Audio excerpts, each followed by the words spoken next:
Christ, or before I even was seeking a relationship with Christ, life was just all about me. If anything was kind of out of my way or inconvenient for me, I just didn't want any part of it. It was really dark and directionless, very selfish, mindless, black and white. The change began when my mom invited me down to the Edge, which is the Rockin' Junior High Ministry at the end of the hallway, held on Wednesday nights. As soon as I got down there and started spending time with these kids, it was just amazing how much I just realized, wow, I remember exactly what it was like to be their age, just the confusion, and that's kind of where it all changed, and where I had to say, what are you doing, Ben? Like, you're doing these, you're living for the wrong reasons, and it would just be a colossal waste if you just didn't, dedicate yourself to helping these kids and helping them find their way.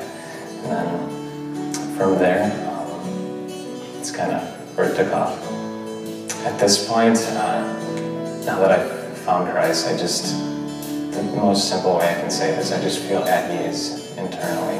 Now, anybody who needs anything, I just want to do anything I can to help them and just provide something for them, just because I feel like the same has been done for me, and I just feel like that's what life is all about.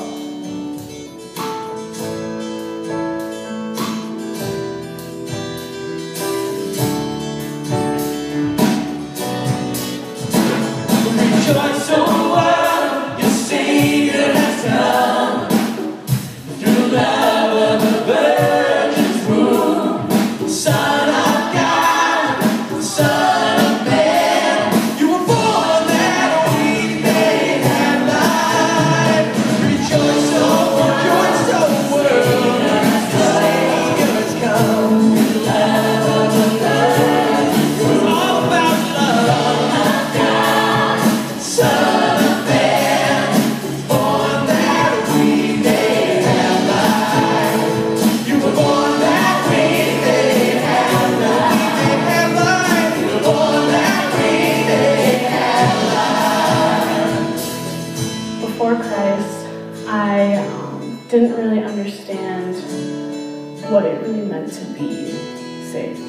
I always felt like I always had to have all these friends, to fill that hole. Yeah, my parents loved me. Yeah, my sister loved me to death, but I still didn't feel complete. I knew the Christmas story, I knew Noah's Ark, I knew Easter, I knew all that, but I really didn't believe. I found Christ through my grandma. She would invite me every Sunday, but I would deny her. One day, she just would not accept no, and she asked me that why factor. Why not? And I would give her 1,000,001 excuses. I want to sleep in. I'm too tired. I kind of just swallowed my pride that day, and I went anyway for my grandma. My pastor, at the time, was teaching at Sunday school. He answered every question in my head. How did it all start?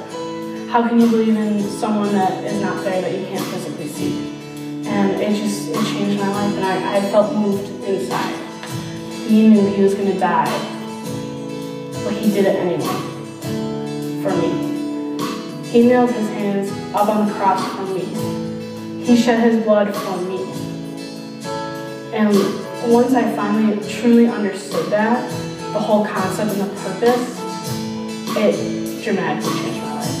So every decision in life, I just talk about how, would God be embarrassed? Or, okay, Jess, this is awesome. You're praising me, you're doing my work. That's how God has impacted my life.